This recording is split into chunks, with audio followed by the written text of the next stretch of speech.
Hello student, welcome in PN National Public School online classroom. I am your bio teacher Sevendra Kumar. Now today's topic is respiration in plants. इससे पहले के video में हम लोगों ने discuss already कर रखा था किस चीजों के बारे में हमने डिस्कशन किया था, what is respiration, types of respiration, ठीक है। इन सारी चीजों के बारे में हम लोगों ने डिस्कस कर रखा है, ठीक। अभी हम लोग को क्या करना है कि उसके बाद का ये अगला जो टॉपिक है वो रेस्पिरेशन इन प्लांट्स है। तो रेस्पिरेशन इन प्लांट्स में हमको देखना है कि जो प्लांट्स होता है तो आखिर प्लांट्स भी लिविंग है, इट मीन्स कि प्लांट्स में जो प्रोसेस होता है ये प्रोसेस क्या होगा, रेस्पिरेशन की प्रोसेस होगी। बट हम लोग के केसेस में जो रेस्पिरेशन होता है उसको परफॉर्म करने के लिए हमारे पास नोज होता है जिसके थ्रू हम एयर को इनटेक करते हैं, ठीक है। बट आप देखो प्लांट्स के केसेस में क्या होता है, प्लांट्स के केसेस में आपको क्या होगा कि उनमें कोई भी आपको रेस्पिरेटरी सिस्टम नहीं दिखाई देगा, कोई भी उसमें क्या नहीं होता है, रेस्पिरेटरी सिस्टम नहीं होता है। तो जब रेस्पिरेटरी सिस्टम उसमें नहीं प्रेजेंट है फिर भी उसमें रेस्पिरेशन का जो प्रोसेस है वो कैसे परफॉर्म होता है उसी को हमें इसमें देखना है। तो देखो जो प्लांट्स है, प्लांट्स में जो रेस्पिरेशन होता है उसके लिए कोई एक इंडिविजुअल पार्ट नहीं होता है, उसकी जो होल बॉडी होती है उस होल बॉडी का हर एक पार्ट अलग अलग ऑक्सीजन को टेक करता है। यानी कि जो ब्रीदिंग की प्रोसेस, ब्रीदिंग नहीं कहेंगे एक्चुअल में उसको, जो गैसियस एक्सचेंज की प्रोसेस है वो प्रोसेस परफॉर्म होती है प्लांट्स के डिफरेंट पार्ट्स के थ्रू। तो आप ऐसे समझ जाओ कि रूट्स के अगर हम केसेस में देखें तो रूट्स क्या होता है, रूट्स को भी किस चीज की जरूरत है। देखो प्लांट्स का जो होल बॉडी है वो सेल का बना है और सेल का बनने का मतलब ये है कि उसको क्या चाहिए, एनर्जी चाहिए ही चाहिए। और एनर्जी किससे रिलीज होता है, किससे एनर्जी मिलता है, एनर्जी मिलता है किस चीज से, रेस्पिरेशन के थ्रू। तो एनर्जी के लिए जो रेस्पिरेशन होना है तो उसके अलग अलग पार्ट में हो रहा है। तो रूट्स के केसेस में आप देखोगे कि रूट्स में प्रेजेंट होता है क्या, रूट हेयर्स, ठीक है। तो रूट हेयर्स जो होते हैं, जो प्रेजेंट होता है उसकी जो जनरल बॉडी सरफेस है, उस रूट हेयर की जो बॉडी सरफेस है उसकी, उसी के थ्रू, उसके सरफेस के थ्रू कौन से प्रोसेस से, बाय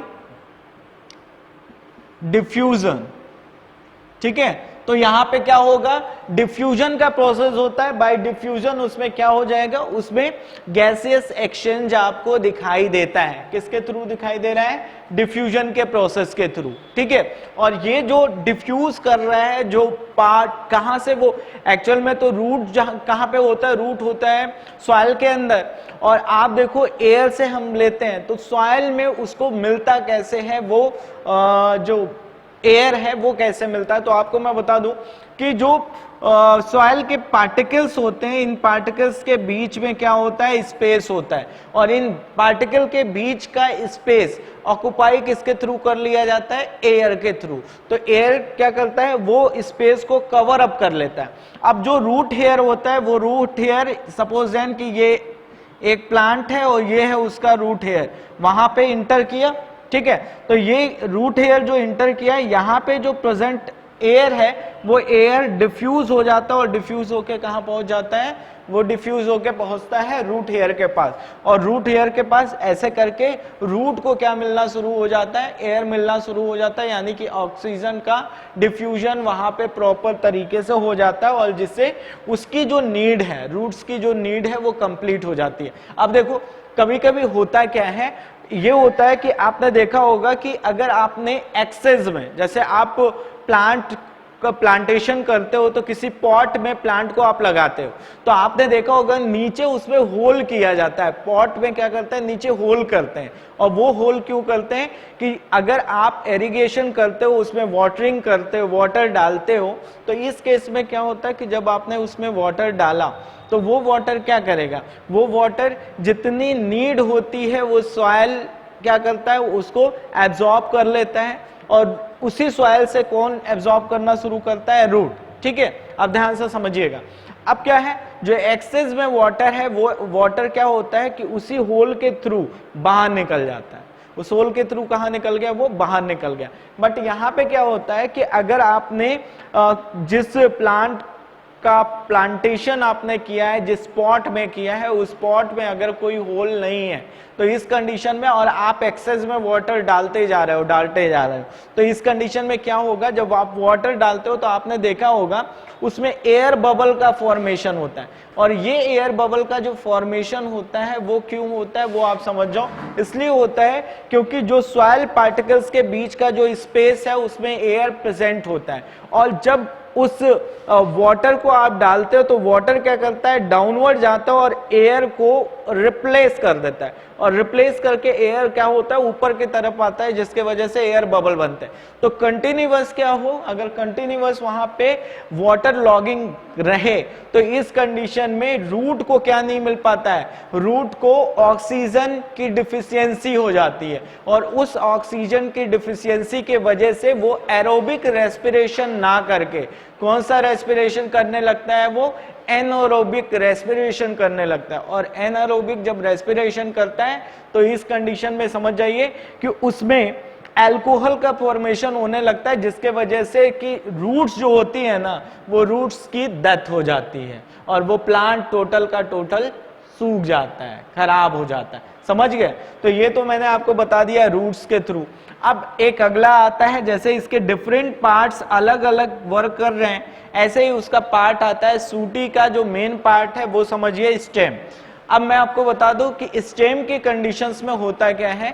स्टेम के कंडीशंस में इनमें आपने देखा होगा जो हर्बेसियस जो है एक तरीके का जो प्लांट है, उसकी जो स्टेम होती है, उस स्टेम में आपको जैसे छोटे छोटे आपने हर्ब्स देखे होंगे, उनमें छोटा छोटा टिनी स्पोर होता है जिसको हम कहते हैं स्टोमेटा।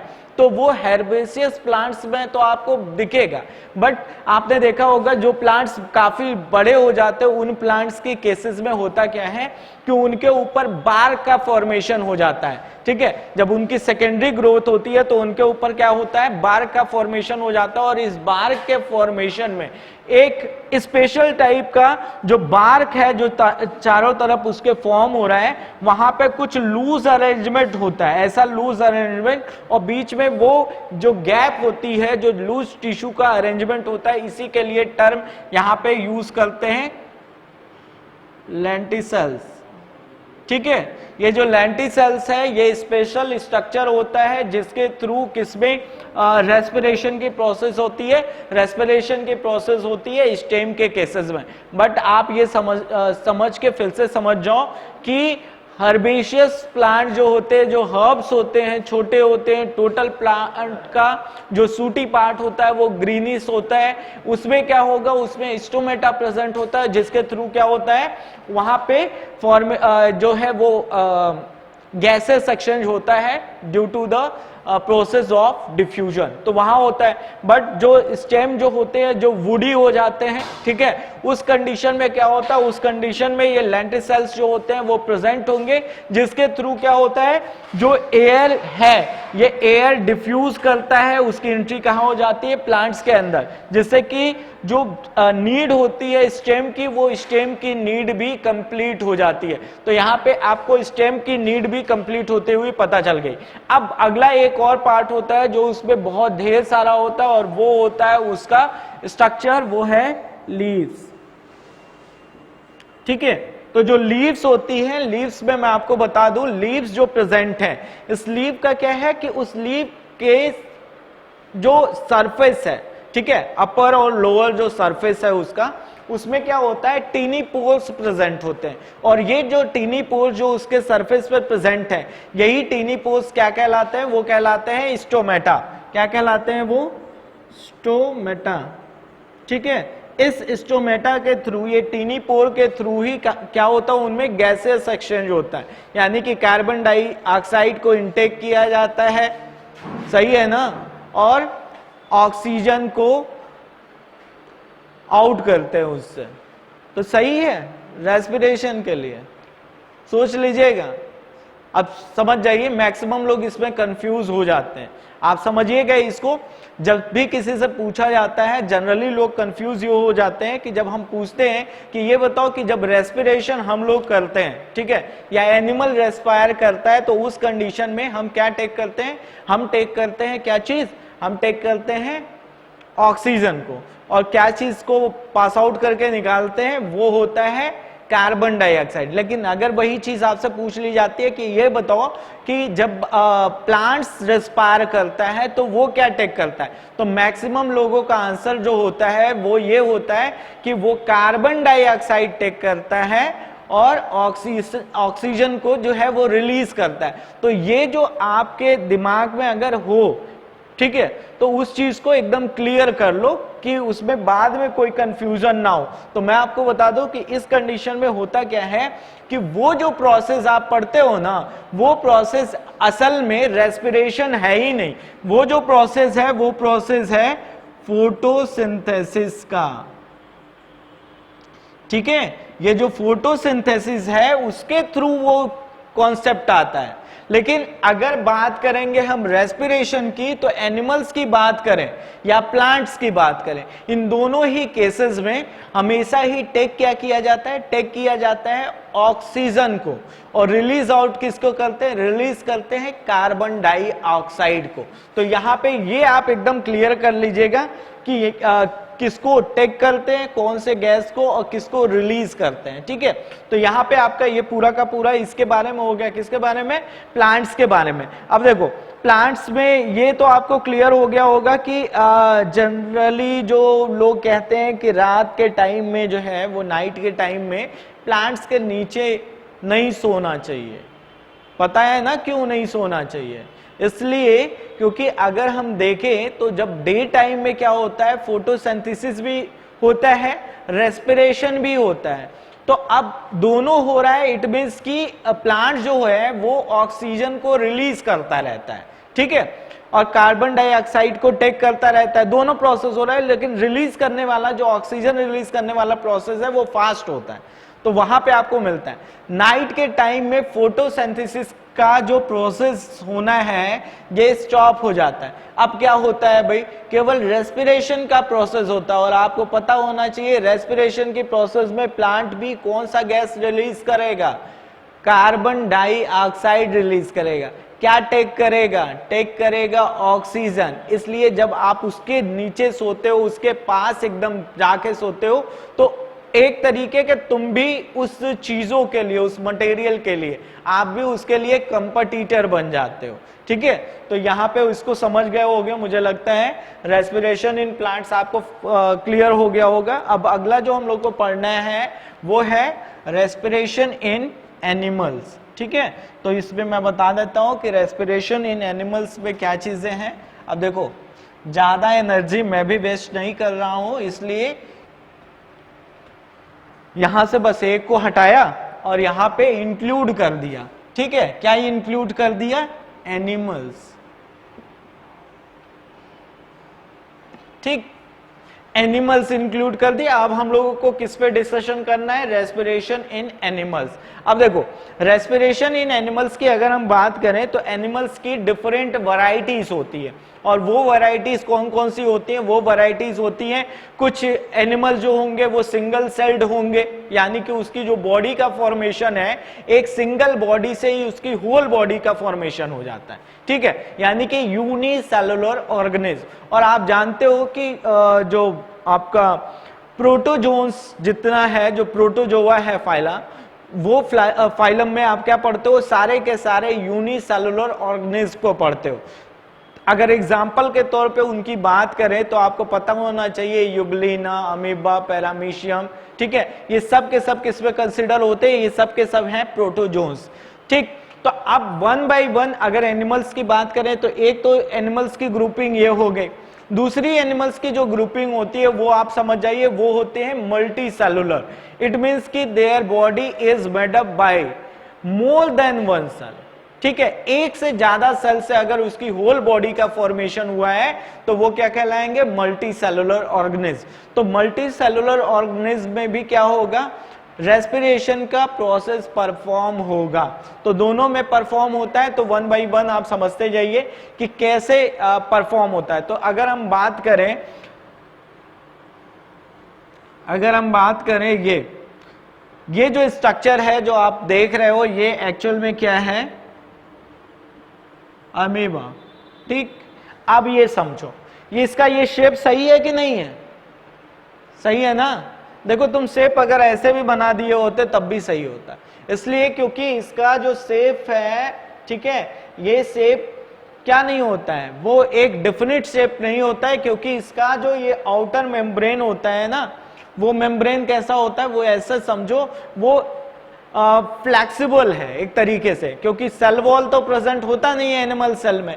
आप ऐसे समझो कि अगर आप एक पॉली बैग लो, उसमें कुछ वाटर, टोटली मत फिल करो, कुछ वाटर फिल करके उसको बांध दो, तो आप क्या देखोगे कि इधर करोगे तो शेप ऐसे, इधर करोगे तो ऐसे, तो शेप जो चेंज होने वाला कॉन्सेप्ट है, वैसे टाइप का इसका शेप क्या होता है, चेंजेबल है, चेंज होता रहता है। ठीक है, तो ये अमीबा क्या होता है, कहां पे रहता है, इसका हैबिटेट क्या है, वो है वाटर। ठीक है, यानी कि ये एक्वेटिक होता है। तो एक्वेटिक है, इट मींस कि इसको एयर जो है वो एयर ऐसे मतलब एटमॉस्फेरिक एयर वो इनटेक नहीं करता है, वो जो ऑक्सीजन जो टेक करता है, वो टेक कहां से करता है, वो होता है वाटर से टेक करता है। ठीक है, और वाटर में कौन सा ऑक्सीजन टेक करता है, वाटर में जो डिसॉल्व ऑक्सीजन है, इस डिसॉल्व ऑक्सीजन को by the process of diffusion, ठीक है, इसकी जो जनरल बॉडी सरफेस है, ठीक है, इस जनरल बॉडी सरफेस के थ्रू वो कहां आ जाता है,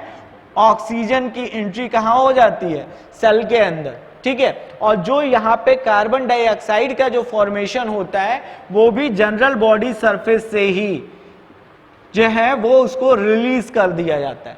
तो यहां पे आपको क्लियर हो गया होगा कि जो यूनिसेलुलर ऑर्गेनिज्म है, इसमें कोई स्पेशल स्ट्रक्चर नहीं होता है जिसके थ्रू क्या कर सके, वो रेस्पायर कर सके। इसकी जो जनरल बॉडी सरफेस है, उसी के थ्रू इसमें रेस्पायरेशन की जो प्रोसेस है वो परफॉर्म होती है। ये क्लियर हो गया होगा आपको इससे। ठीक है, अब आगे चले, कुछ जो 2-4 पॉइंट्स है इनको आप समझते रहिएगा। इसके बाद आगे चलते हैं। तो आपने देखा होगा इसको,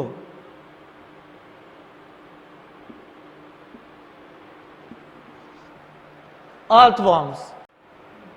तो ये है आपका अर्थवॉर्म। तो अर्थवॉर्म जो होता है वो, आप एक चीज को समझ लेना बेटा, केचुआ और कछुआ में अंतर होता है। एक एनिलिडा का मेंबर है और दूसरा जो है वो रेप्टिलिया का है। ये केचुआ और कछुआ सब एक समझ मत लेना आप लोग, तो ये आप समझो, इससे सब लोग परिचित हो गए। आपके आसपास पड़ोस में दिखता जरूर होगा, कहीं पे भी आप देखते होगे तो वहां पे आपको ये दिख जाएगा।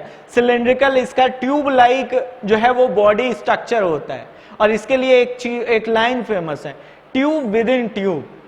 क्यों ट्यूब विद इन ट्यूब बोलते हैं, इसलिए जैसे ये आप देख रहे हो, ये तो ये पूरा का पूरा सिलेंड्रिकल आपको दिखाई दे रहा है। एक साइड में उसका माउथ होता है, ऐसे ही उसकी भी बॉडी होती है, माउथ है, और एक साइड में उसका एनस होता है, और उसमें आउटर जो बॉडी सरफेस है उसके अंदर, ठीक है, उसका एलिमेंट्री कैनॉल भी होता है, वो भी सीधा सा होता है। तो इसलिए ट्यूब विद इन ट्यूब नहीं हो गया, तो ये आप क्लियर कर लेना। तो अर्थवॉर्म जो होता है वो आप समझ जाओ कि ये केचुआ है। इसमें कैसे होगा रेस्पिरेशन की प्रोसेस, तो रेस्पिरेशन की जो प्रोसेस होती है इनमें, इनके जनरल बॉडी सरफेस पे से होती है। आप ये भी जान लो कि उनका जो बॉडी सरफेस होता है ना, वो मॉइस्ट होता है, और अगर वो ड्राई अप कर जाए, ड्राई हो जाए, तो इस कंडीशन से उसके बॉडी सरफेस से जो डिफ्यूजन हो रहा है एयर का, ऑक्सीजन का जो डिफ्यूजन हो रहा है, ये डिफ्यूजन की प्रोसेस हो नहीं पाएगी। इसीलिए क्या होता है, आपने देखा होगा जब भी, तो उनकी जो स्किन होती है ना, वो स्किन कैसी होती है, वो स्किन मॉइस्ट होती है।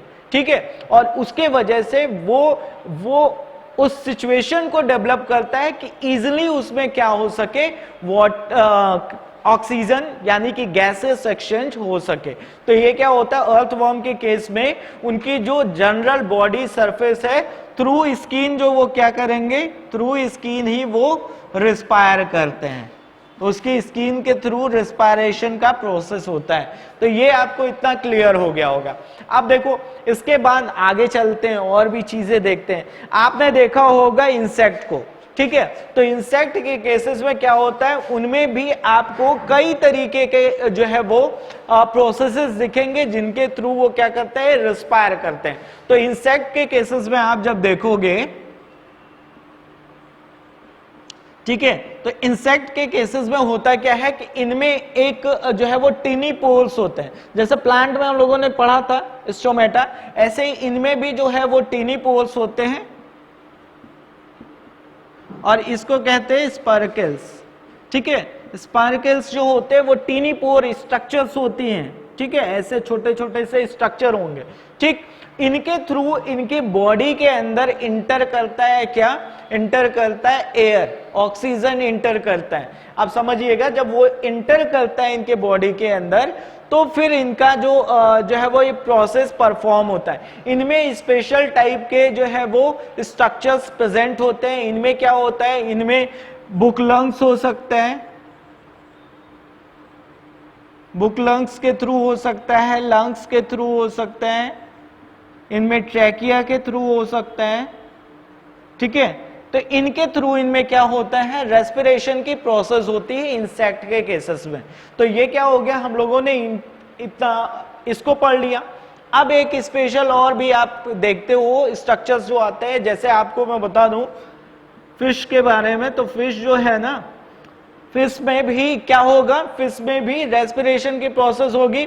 तो इनमें क्या होता है, कैसे ये रेस्पायर करते हैं, तो आपको मैं बता दूं इनमें एक स्पेशल स्ट्रक्चर होता है और दैट इज द गिल्स।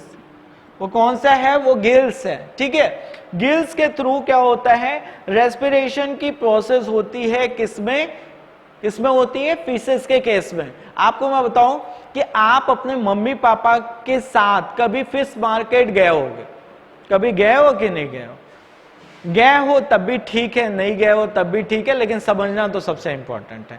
तो आपको मैं बता दूं, एक तरीका भी बता दूं फिश परचेस कैसे करते हैं, कैसे चेक करते हैं फिश फ्रेश है कि नहीं है। ठीक है, और कैसे आपको जो उसके जो फिश सेलर हैं, जो आपको फिश प्रोवाइड कराते हैं, आप उनसे परचेस करते हैं, वो कौन सा दिमाग लगाते हैं। देखो वो भी बहुत दिमागदार होते हैं, बहुत स्टाइल से, आपको पता ही नहीं चलेगा अगर आपको कैरेक्टर उसका नहीं पता है कि फिश जो है वो फ्रेश है कि नहीं है। ठीक है, तो वो आपको लगा देंगे, वो जो दुकानों में मिलता है, पान पे लगता है, मैं नहीं बोलूंगा, आप जानते हो।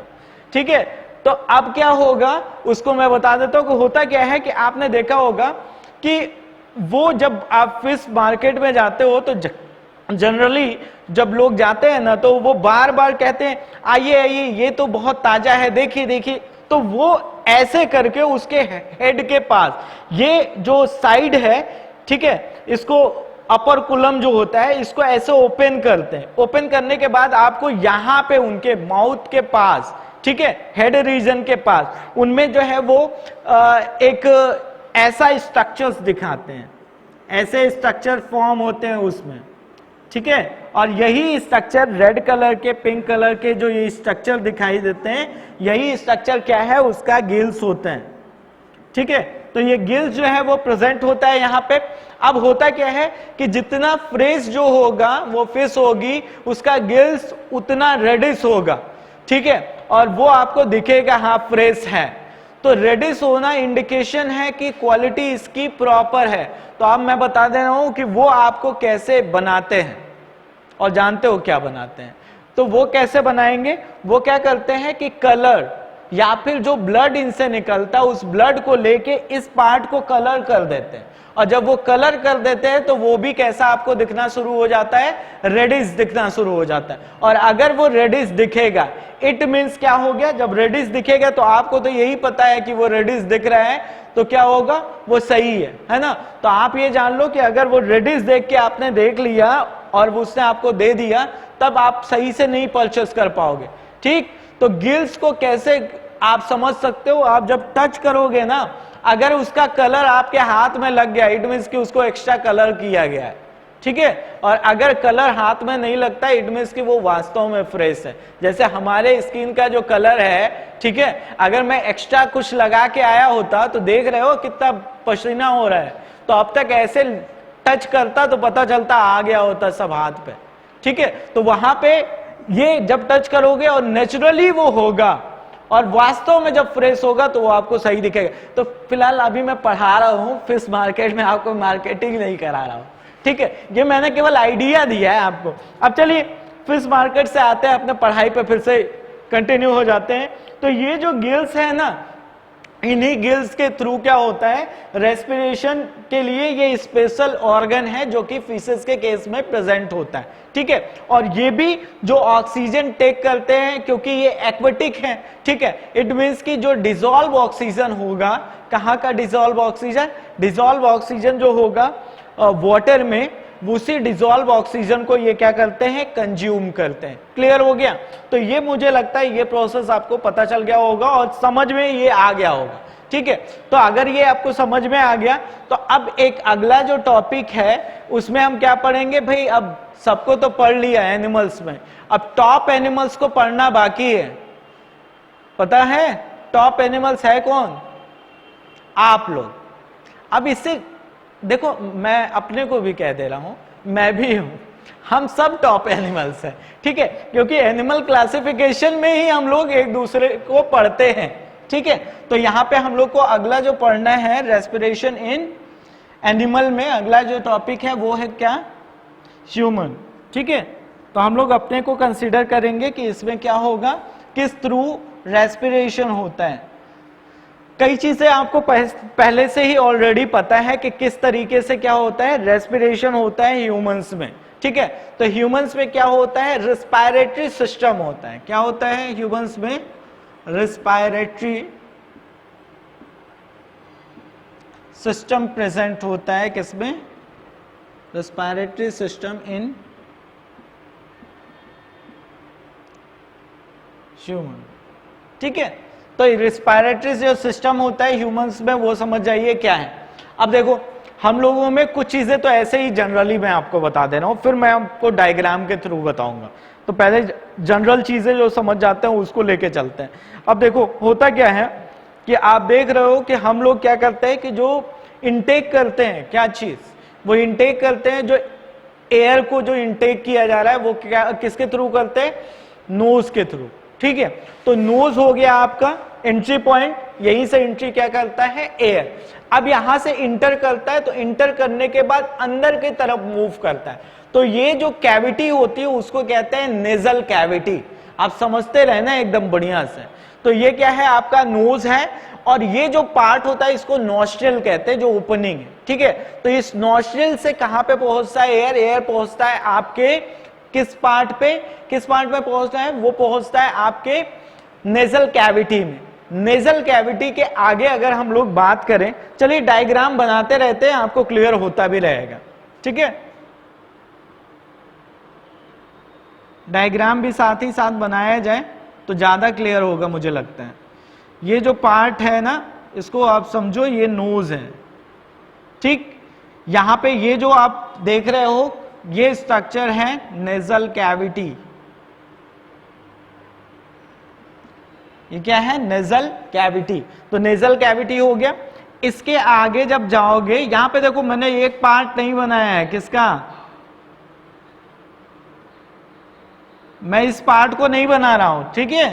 तो आप घबराइएगा नहीं, इस पार्ट को नहीं बनाया, ये माउथ का पार्ट है, उस चीज को कंसीडर नहीं कर रहा हूं। आगे जब हम लोग चलते हैं तो यहां पे एक आता है पार्ट जिसको हम कहते हैं फेरिंग्स।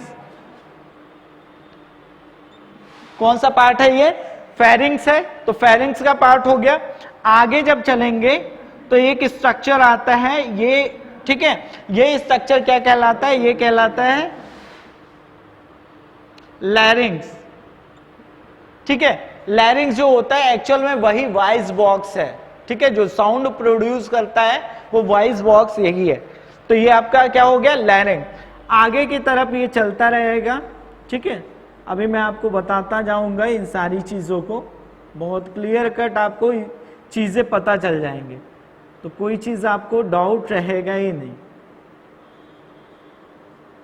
ये समझिए, ये जो पार्ट है ये पार्ट है किसका, ये पार्ट कहलाता है विंड पाइप या फिर ट्रैकिया।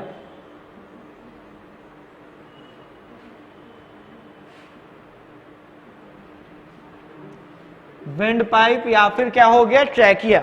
अब देखो इसके आगे का पार्ट हम यहां पे आप देखो ये पार्ट मैं बना रहा हूं, ये है क्या, ये है लंग्स।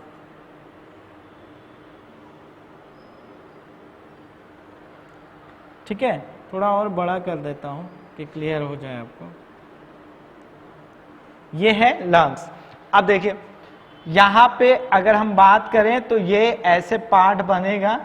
ठीक, अब देखिए होता क्या है कि यहां ट्रैकिया तक तो आपको समझ में आया। ट्रैकिया फर्दर बाइफर्केट होती है, दो हिस्सों में बढ़ती है। तो ये जब बाइफर्केट होती है तो इसका नेम जो होता है वो चेंज हो जाता है।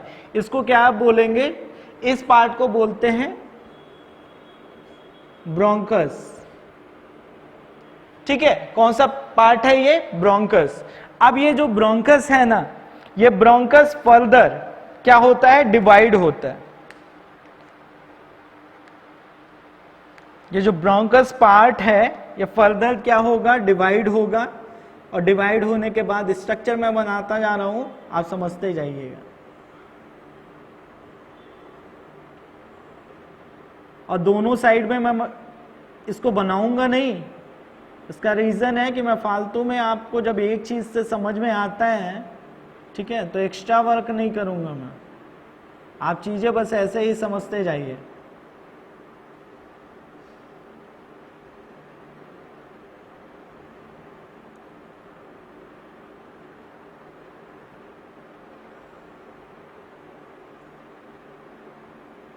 सारा नहीं बना रहा मैं, एक पार्ट को बस दिखा दे रहा हूं। अब देखिए इसमें क्या होता है, ऐसा ही सेम इधर भी होगा, दोनों साइड में होता है। तो इसमें देखिए ये जो पार्ट मैंने बनाया है, ये वाला पार्ट जो इससे फिर से इसकी ब्रांचिंग हुई है। ठीक है, तो ये जो ब्रांचिंग हुई है इसी के लिए टर्म यूज करते हैं क्या, ब्रोंकियोल्स। ठीक है, कौन सा टर्म यूज करेंगे, ब्रोंकियोल्स। ठीक, जब उसकी फर्दर ब्रोंकस की ब्रांचिंग हो जाती है। अब देखो ये जो स्ट्रक्चर आप देख रहे हो यहां पे, सैक लाइक स्ट्रक्चर जो आपको दिखाई दे रहा है, ठीक है, ये देखिए यहां पे भी दिख रहा है, यहां पे भी दिख रहा है। ये जो सैक लाइक स्ट्रक्चर है, एक्चुअल में ये सैक लाइक स्ट्रक्चर क्या कहलाता है, एयर सैक, एयर सैक। ठीक है, ये सैक लाइक स्ट्रक्चर क्या है, एयर सैक। और इसके लिए टर्म एक और होता है, वो टर्म जान लीजिए, ये होता है एल्वेओली, ALVOLI। ठीक है, दोनों नाम से इसको जानते हैं, समझ जाइएगा। ये ढेर सारा स्ट्रक्चर होगा, ये जितना मैंने बनाया है उतना ही नहीं होता है, ये ढेर सारा स्ट्रक्चर होता है। अब देखो वन बाय वन अब इसको डिस्कस करना हम लोग शुरू कर देते हैं। तो ये पूरा का पूरा किसके बारे में हो जाएगा, ह्यूमन रेस्पिरेटरी सिस्टम के बारे में।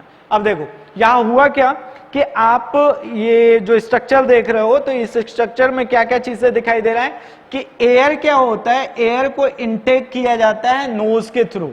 ठीक है, जब नोज के थ्रू आप इसको इनटेक करते हो तो ये कहां पहुंचता है, ये पहुंचता है अंदर की तरफ, और कहां पे आता है, नेजल कैविटी में। और जब ये नेजल कैविटी में पहुंचता है तो वहां से होता हुआ वो कहां पे आता है, फेरिंग्स में। किस जगह पे है, फेरिंग्स में। फेरिंग्स से होता हुआ यहां पे आपको जो है वो कहां पहुंचता है, लैरिंग्स में। अब देखो ये जो स्ट्रक्चर है इसको कहते हैं विंड पाइप। अब ये समझो, ये देखो यहां पे आप, मेरा दिखाई नहीं देगा, आपको खुद अभी टच करके देखना होगा। ये यहां पे ऐसे जब इसको टच करके देखोगे ना, तो ये जो पार्ट है, ये पार्ट, यही पार्ट जो होता है वो विंड पाइप होता है, ट्रैकिया होता है। अब एक चीज और, मैं आपको ये फील करके जानना होगा। ठीक है, तो आप अपना जो है फिंगर को इसके ऊपर रखिए और इससे आपको ये पता चलेगा कि इनमें रिंग टाइप स्ट्रक्चर्स दिखेंगे। यहां पे क्या होगा, रिंग टाइप ऐसे स्ट्रक्चर्स दिखेंगे, दिख रहे हैं ना।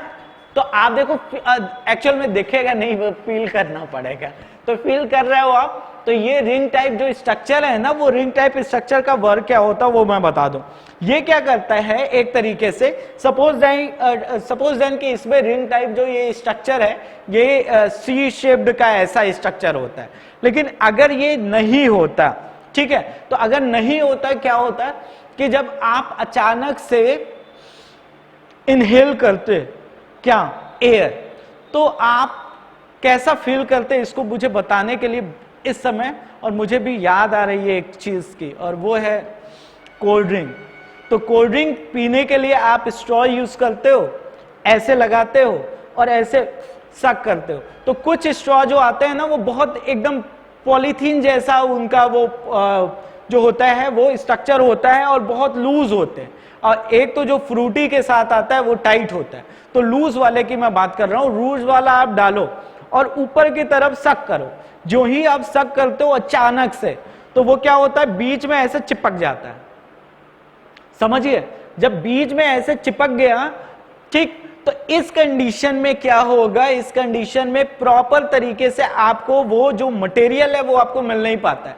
सेम कंडीशन यहां पे भी होगी। जब आप इनहेल करोगे एयर को, तो एयर को जब आप इनहेल करते हो और ये रिंग सपोज देन नहीं होती, तो अचानक से जब सांस अंदर या बाहर जाता, तो वो क्या करता, वो एक साथ ऐसे चिपक जाता। तो उसको, उससे बचाने के लिए इसमें क्या प्रेजेंट होता है, इसमें प्रेजेंट होता है कार्टिलेजिनस, कार्टिलेज का फॉर्म रहता है रिंग्स, जो कि इनमें प्रेजेंट होता है। ठीक, अब आगे चलते हैं, इसको डिस्कस करते रहते हैं। तो ये यहां से आगे के पार्ट में पहुंचा, ये कौन सा है, विंड पाइप ट्रैकिया। ये तो क्लियर हो गया होगा, इतना मुझे लगता है ये क्लियर हो गया। अब देखो, यहां नेक के पास से लेके ये एब्डोमेन का हिस्सा है, यहां से लेके यहां तक, आप ध्यान से समझिएगा, यहां से लेके यहां तक क्या होता है, प्रेजेंट होता है, क्या स्ट्रक्चर प्रेजेंट होता है। ये पूरा का पूरा जो सेगमेंट है, इसको कहते हैं थोरेसिक सेगमेंट। क्या कहते हैं ये, थोरेसिक सेगमेंट। इस थोरेसिक सेगमेंट में ही प्रेजेंट होता है हम लोग का एकदम important structure, that is the lungs. तो ये जो है आपको जो दिखाई दे रहा है, ये क्या है, लंग है। ठीक है, तो ये लंग्स आपको दिखाई देता है, वो इस थोरेसिक सेगमेंट में होता है। ठीक है, तो अब देखो यहां पे हो क्या रहा है कि जो थोरेसिक सेगमेंट में आपका जो ये लंग्स का जो पार्ट है, ये लंग्स का पार्ट क्या होता है कि यहां पे जो ट्रैकिया होता है, वो ट्रैकिया आगे पे आके लेफ्ट और राइट, ये दो साइड में क्या होता है, बाइफर्केट हो जाता है, इसकी ब्रांचिंग हो जाती है। और जब इसकी दोनों साइड में ब्रांचिंग होती है, तो इसी ब्रांच को हम क्या कहते हैं, ब्रोंकस कहते हैं। क्या कहते हैं इसको, ब्रोंकस कहते हैं। अब देखो एयर भी धीरे धीरे आ रहा है नीचे की तरफ, इतना धीरे धीरे नहीं आता है, हम लोगों ने इसकी स्पीड स्लो की हुई है समझने के लिए। ठीक है, तो अब क्या हुआ कि यहां तक आ गया। अब ये जो ब्रोंकस है, ये ब्रोंकस फर्दर क्या होती है, इनकी ब्रांचिंग होती है। ठीक है, और जब इनकी ब्रांचिंग होती है फर्दर, तो उस फर्दर ब्रांच को जो नेम देते हैं उसको कहते हैं ब्रोंकियोल्स। क्या बोलेंगे उसको, ब्रोंकियोल्स। तो ये ब्रोंकियोल्स का फॉर्मेशन कर देता है, फर्दर उसकी ब्रांचिंग होती है, और इन ब्रांच में आपको जो है वो एयर सैक दिखाई देता है। ये स्ट्रक्चर, सैक टाइप का जो स्ट्रक्चर है वो दिखाई देता है, जिसको हम क्या कहते हैं, एयर सैक। और ये एयर सैक क्या होता है, यहां तक जब एंट्री हो जाती है, किसकी, यहां तक जब एंट्री हो जाती है किस चीज की, एयर की, तो एयर की जब एंट्री वहां पे हुई, तो ये कंडीशन क्या हुआ कि जो डिफ्यूजन का जो प्रोसेस है, क्या, किस चीज का प्रोसेस, डिफ्यूजन का, यानी कि जो आपने एयर इनटेक किया है उससे ऑक्सीजन क्या होगा, वो डिफ्यूज होगा, और डिफ्यूज होके यहां पे क्या होता है, यहां पे जो है वो कैपिलरीज प्रेजेंट होते हैं, यानी कि ब्लड वेसल्स प्रेजेंट होते हैं। और वो जो कैपिलरीज, वो जो ब्लड वेसल्स हैं, उनमें क्या होता है, डिफ्यूजन का प्रोसेस होता है, यानी कि जो ऑक्सीजन है वो ऑक्सीजन कहां इंटर कर जाते हैं, ब्लड में। ठीक है, और जो ब्लड में कार्बन डाइऑक्साइड है वो फिर से डिफ्यूज करके कहां पे पहुंच आते हैं, इस एयर सैक में। ठीक है, और एयर सैक के थ्रू वो इंटर करते हैं और फिर उसके बाद वो बाहर आ जाते हैं। तो आप देखो कि अगर हम ब्रीदिंग ऐसे, मतलब एक्सचेंज ऑफ गैसेस को ही हम ब्रीदिंग कहते हैं। ठीक है, तो इसमें क्या होता है, एक बार हम एयर को इनटेक करते हैं, और जब एयर को इनटेक करते हैं तो उसके लिए टर्म इनहेलेशन टर्म यूज करते हैं, इनटेक ऑफ ऑक्सीजन। और दूसरा जब होता है, जब हम इसको रिलीज करते हैं, तो इसको कहते हैं एक्सहेलेशन। ठीक है, यानी कि इसको क्या किया हमने, बाहर कर दिया, और इन दोनों को कंबाइंड करके ही क्या कहेंगे, इसको कहेंगे ब्रीदिंग। ठीक है, तो ये ब्रीद होता है, एक बार आपने इनटेक किया और फिर उसके बाद इसमें एक बार लिया और फिर दिया, तो ब्रीद आपका क्या होता है, कंप्लीट हो जाता है। इसके थ्रू क्या होता है कि हम लोग का पूरा जो ये सिस्टम है, जो ह्यूमन रेस्पिरेटरी सिस्टम है, ये रेस्पिरेटरी सिस्टम टोटल मैंने आपको बता दिया। आपको मैं ये भी बता दूं, जो ब्लड में जाता है तो ब्लड में क्या प्रेजेंट होता है, हीमोग्लोबिन, और ये हीमोग्लोबिन क्या करता है, ये हीमोग्लोबिन ही एक्चुअल में क्या करेगा, वो उस ऑक्सीजन के साथ बाइंड होता है, और बाइंड होने के बाद उसको क्या करता है, उसको लेके बॉडी के डिफरेंट पार्ट में सर्कुलेट कर देता है। तो वो अभी हम लोग को इसमें स्टडी नहीं करना है, वो सर्कुलेटरी सिस्टम में, ट्रांसपोर्टेशन वाले में स्टडी करना है। हाँ, यहाँ पे एक चीज जो है वो थोड़ा सा मैं आपको बता दूं, नोज जो होता है ना, नोज में क्या होता है, आपने देखा होगा हेयर है, ठीक है, और उसमें म्यूकस का फॉर्मेशन होता है, तो ये दो चीजों के वजह से होता है। जैसे जो एयर है उसमें जो सस्पेंडेड पार्टिकल्स होते हैं, इस सस्पेंडेड पार्टिकल्स को रोकने के लिए हेयर्स प्रेजेंट होते हैं। दूसरा, जो एयर हम इनटेक कर रहे हैं, ये एयर क्या होता है, कभी कभी ड्राई एयर होता है। अगर ड्राई एयर को हम इनटेक करेंगे तो हमारे जो इंटरनल जो स्ट्रक्चर्स हैं वो डिस्ट्रॉय हो सकते हैं। ठीक है, इसके वजह से उस एयर को कैसा कर दिया जाता है, मॉइस्ट कर दिया जाता है। तो इसके लिए ये पूरा का पूरा हम लोग का ये टॉपिक जो रेस्पिरेटरी सिस्टम इन ह्यूमन, यानी कि रिस्पायरेशन, टोटल हम लोग का आज फिनिश हो गया। अब अगले वीडियो में हम लोग अगला जो है वो सिस्टम पढ़ेंगे, अगला जो लाइफ प्रोसेस है उसको पढ़ेंगे। और मुझे लगता है ये आपको जितना कुछ भी आज मैंने एक्सप्लेन किया है वो बहुत अच्छे से प्रॉपर तरीके से समझ में आया होगा। ठीक है, और आपको जब अगर समझ में आया तो जाहिर सी बात है, सिंपल सा काम है, लाइक करिए और हमारे चैनल को सब्सक्राइब कीजिए। Okay, thank you.